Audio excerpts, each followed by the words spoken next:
હાલ જામફળ ખાનારા લોકો માટે ખૂબ જ દુઃખદ સમાચાર સામે આવી રહ્યા છે। જામફળ સ્વાસ્થ્ય માટે ફાયદાકારક માનવામાં આવે છે। અભ્યાસમાં દાવો કરવામાં આવ્યો છે કે જામફળના પાન ખાવાથી હૃદય, પાચન અને રોગ પ્રતિકારક શક્તિ મજબૂત થાય છે, પરંતુ તેમાં કેટલીક વસ્તુઓ એવી છે જે સ્વાસ્થ્ય માટે હાનિકારક છે। જામફળ સ્વાદિષ્ટ અને પૌષ્ટિક ફળ છે જેમાં કેલરીમાં ખૂબ જ ઓછી અને ફાઇબરની માત્રા વધુ હોય છે। આ તમારા સ્વાસ્થ્ય માટે ખૂબ ફાયદાકારક છે। જામફળ પણ ઘણી એવી સ્થિતિમાં તમારા સ્વાસ્થ્યને નુકસાન પહોંચાડી શકે છે। કેટલીક એવી પરિસ્થિતિમાં અને સ્વાસ્થ્ય સંબંધિત પરિસ્થિતિમાં જામફળ ઝેરની જેમ કામ કરે છે અને તેની તમારા સ્વાસ્થ્યને પણ ખરાબ અસર કરી શકે છે। આવો જાણીએ કે જામફળ ક્યારે સ્વાસ્થ્યને નુકસાન પહોંચાડી શકે છે।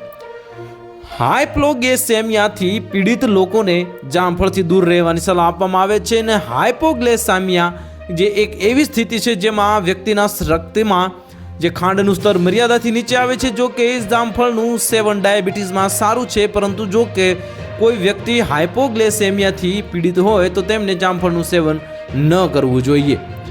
જો કોઈ વ્યક્તિને શરદી અને ઉધરસની સમસ્યા હોય તો તેણે જામફળ ન ખાવું જોઈએ। શિયાળામાં શરદી ઉધરસમાં જામફળના સેવનથી સમસ્યાઓ વધી શકે છે।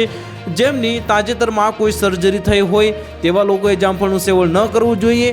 જામફળના સેવનથી શરીરના ઘા ઝડપથી રૂઝાવવામાં મુશ્કેલી પડે છે અને આવી સ્થિતિમાં સર્જિકલ ઘા ઝડપથી રૂઝાતા નથી।